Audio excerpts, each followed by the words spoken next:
Welcome back. Well, today's book was published by a woman born in 1917, and she was a twin. This book is set in the state of Maine, which was also the very favorite place of the author, who, like the character in this book, traveled to many countries and areas, but loved Maine more than any place on earth. Let's read. Miss Rumphius, written and illustrated by Barbara Cooney. Barbara grew up on Long Island, went to boarding school, and then graduated in art history from Smith College. She then decided she needed to learn how to do something to make a living and decided illustrating books was as good a career as any, started taking art classes, but World War II interrupted. She joined the Women's Army Corps, and then after the war, married, had 4 kids, raised her children in Pepperell, Massachusetts, but spent her final years in the place she loved best, Maine. She illustrated over 100 books in her career and won 2 Caldecott medals for best illustrations in a picture book.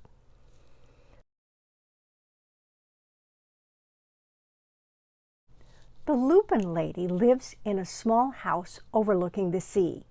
In between the rocks around her house grew blue and purple and rose-colored flowers. The Lupin Lady is little and old. But she has not always been that way, I know. She is my great aunt, and she told me so. Once upon a time, she was a little girl named Alice who lived in a city by the sea. From the front stoop, she could see wharves and the bristling mass of tall ships. Many years ago, her grandfather had come to America on a large sailing ship. Now he worked in the shop at the bottom of the house, making figureheads for the prows of ships and carving Indians out of wood to put in front of cigar stores. For Alice's grandfather was an artist. He painted pictures, too, of sailing ships and places across the sea. When he was very busy, Alice helped him put in the skies. In the evening, Alice sat on her grandfather's knee and listened to his stories of faraway places. When he had finished, Alice would say, "When I grow up, I too will go to faraway places, and when I grow old, I too will live beside the sea." "That is all very well, little Alice," said her grandfather, "but there is a third thing you must do." "What is that?" asked Alice. "You must do something to make the world more beautiful," said her grandfather. "All right," said Alice, but she did not know what that could be. In the meantime, Alice got up, washed her face, and ate porridge for breakfast. She went to school and came home and did her homework. And pretty soon, she was grown up. Then my great-aunt Alice set out to do the 3 things she had told her grandfather she was going to do. She left home and went to live in another city far away from the sea and the salt air. Then she worked in a library, dusting books and keeping them from getting mixed up, and helping people find the ones they wanted. Some of the books told her about faraway places. People called her Miss Rumphius now. Sometimes she went to the conservatory in the middle of the park.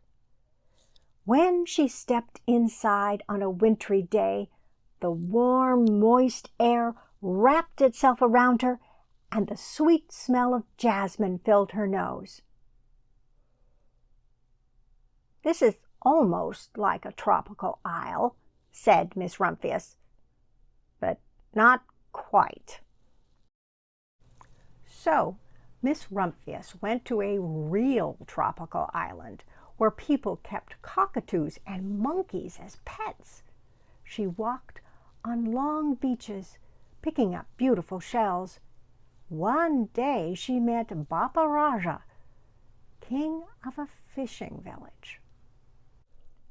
"You must be tired," he said. "Come into my house and rest." So Miss Rumphius went in and met the Bapa Raja's wife.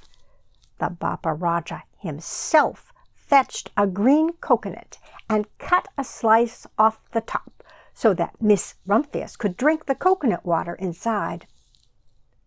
Before she left, the Bapa Raja gave her a beautiful mother-of-pearl shell on which he had painted a bird of paradise and the words, "You will always remain in my heart." "You will always remain in mine too," said Miss Rumphius. My great-aunt Miss Alice Rumphius climbed tall mountains where the snow never melted. She went through jungles and across deserts.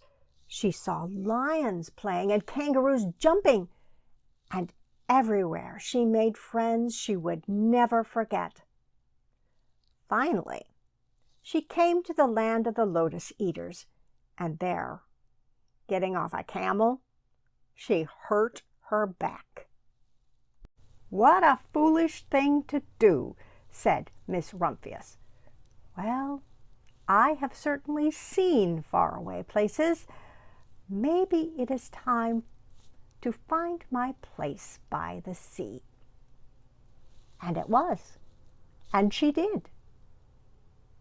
From the porch of her new house, Miss Rumphius watched the sun come up. She watched it cross the heavens and sparkle on the water. And she saw it set in glory in the evening. She started a little garden among the rocks that surrounded her house, and she planted a few flower seeds in the stony ground. Miss Rumphius was almost perfectly happy. "But there is still one more thing I have to do," she said. "I have to do something to make the world more beautiful." But what? "The world is already pretty nice," she thought, looking out over the ocean. The next spring, Miss Rumphius was not very well. Her back was bothering her again, and she had to stay in bed most of the time. The flowers she had planted the summer before had come up and bloomed in spite of the stony ground. She could see them from her bedroom window, blue and purple and rose-colored. "Lupins," said Miss Rumphius with satisfaction. "I have always loved lupins the best. I wish I could plant more seeds this summer so that I could have still more flowers next year." But she was not able to. After a hard winter, spring came. Miss Rumphius was feeling much better. Now she could take walks again. One afternoon she started to go up and over the hill, where she had not been in a long time. "I don't believe my eyes," she cried when she got to the top. For there, on the other side of the hill, was a large patch of blue and purple and rose-colored lupins. "It was the wind," she said as she knelt in delight. "It was the wind that brought the seeds from my garden here, and the birds must have helped." Then Miss Rumphius had a wonderful idea. She hurried home and got out her seed catalogs. She sent off to the very best seed house for 5 bushels of lupin seed. All that summer, Miss Rumphius, her pockets full of seeds, wandered over fields and headlands, sowing lupins. She scattered seeds along the highways and down the country lanes. She flung handfuls of them around the schoolhouse and back at the church. She tossed them into hollows and along stone walls. Her back didn't hurt her any more at all. Now some people called her that crazy old lady. The next spring, there were lupins everywhere. Fields and hillsides were covered with blue and purple and rose-colored flowers. They bloomed along the highways and down the lanes. Bright patches lay around the schoolhouse and back at the church. Down in the hollows and along the stone walls grew the beautiful flowers. Miss Rumphius had done the third, the most difficult thing of all. My great Aunt Alice, Miss Rumphius, is very old now.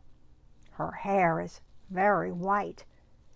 Every year there are more and more lupins. Now they call her the Lupin Lady. Sometimes my friends stand with me outside her gate, curious to see the old lady who planted the fields of lupins. When she invites us in, they come slowly. They think she is the oldest woman in the world. Often she tells us stories of faraway places. When I grow up, I tell her, I too will go to faraway places and come home to live by the sea. That is all very well, little Alice, says my aunt. But there is a third thing you must do. What is that? I ask. You must do something to make the world more beautiful. All right, I say. But I do not know yet what that can be. The end. So, making the world more beautiful, both in the environment and more beautiful and better for the people around us. Boy, that's one way of saying our mission from God, right? As His children.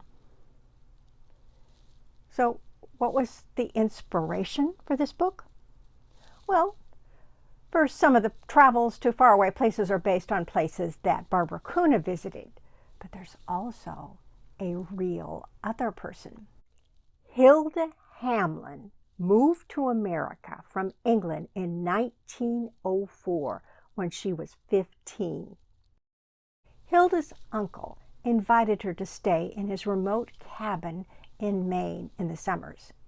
And as a grown-up, she traveled widely with her husband and 3 sons, but eventually came back to live in that little cottage in Maine, and she started planting lupin seeds imported from her native England around the cottage, and shook out the seeds around a wider space, and then began putting seeds in her pocket when she walked to the post office and threw them on the roadside, and she did it in secret, rarely telling anyone about her lupin obsession.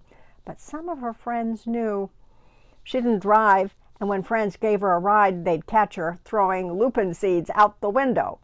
They called her Hilda Lupin, Hilda Lupina, or the Lupin Lady. Hilda Hamlin is at least partly responsible for the gorgeous show of lupins throughout Maine's countryside in early summer. How they got there and spread in such profusion is a mystery, but some of it is due to an old lady who was the real Miss Rumphius.